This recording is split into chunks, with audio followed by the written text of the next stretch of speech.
ഇതാണ് വാദ്യകലയിലെ ഏറ്റവും പ്രധാനപ്പെട്ട ഉപകരണം.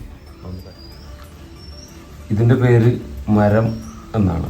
മരം എന്നാണ് നമ്മൾ വാദ്യമേഖലയിലുള്ളവർ പറയുക. ക്ഷേത്ര അനുഷ്ഠാന വാദ്യങ്ങളിൽ ഏറ്റവും പ്രധാനപ്പെട്ട ഉപകരണം ആണ് മരം.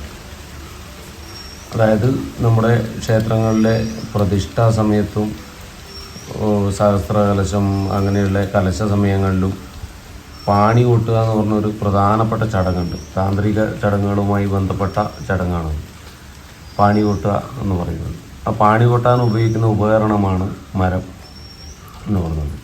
ഇതിപ്പോൾ ഒരു പുതിയ മരം ഉണ്ടാക്കുന്നതാണ്. പുതിയ മരം ഇപ്പോൾ നമ്മൾ ഒരു കുറ്റി, പ്ലാവിൻ്റെ കുറ്റി എടുത്തിട്ട് സാധാരണഗതിയിൽ ഇതിപ്പോൾ ഒരു കുറ്റി റിപ്പയർ ചെയ്യാൻ തന്നതാണ് പഴയ മരം മാറ്റിയിട്ട്. സാധാരണഗതിയിലാണ് ഈ നടു കുറച്ചും കൂടെ പൊന്തിയിട്ട് ഒരു മദ്ദളത്തിൻ്റെയോ മൃദംഗത്തിൻ്റെയോ ഒക്കെ ഷേപ്പുള്ള രീതിയിലാണ് കുറ്റി ഉണ്ടാവുക. ഇതിപ്പോൾ സാധാരണ പ്ലെയിനായിട്ടുള്ള കുറ്റിയാണ് ഉള്ളത്. അപ്പോൾ നടുക്ക് സാധാരണ ചെണ്ട കുറ്റിയൊക്കെ പോലെ നടുക്ക് ഹോൾസിലൊരു കുറ്റി. അപ്പോൾ അതിന് നമ്മൾ മൃദംഗവും മദ്ദളമൊക്കെ പണിയെടുക്കുന്നത് പോലെ തോല് വട്ടം ഉണ്ടാക്കുക ഇങ്ങനെയാണ്. പിന്നെ മുദ്ര കുത്തുക എന്നൊക്കെ പറയും ഇതിന്. അതായത് ഇത് 64 ഉണ്ടാവും. അപ്പോൾ ആ 64 ഈ 2 ഇടവിട്ട് ഓരോ കണ്ണ് വരും. നമ്മൾ വാറ് കോർക്കുന്ന കണ്ണ്.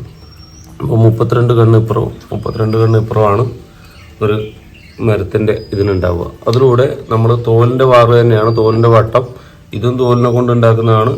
തോലിൻ്റെ വാറ് തന്നെയാണ് നമ്മൾ ഇതിലെ കയറിന് വേറായിട്ട് ഉപയോഗിക്കുക. ചില സ്ഥലങ്ങളിൽ പ്ലാസ്റ്റിക് കയർ ഉപയോഗിച്ചിട്ട് ഇത് കോർത്തിട്ട് കാണുന്നുണ്ട്. പക്ഷെ നമ്മുടെ വടക്കേ മലബാറിൽ കാണുന്നത് ഇങ്ങനെ തോലുകൊണ്ട് കോർത്തിട്ട് ഇതിന് തോലുകൊണ്ട് പൊതിയുകയും ചെയ്യും.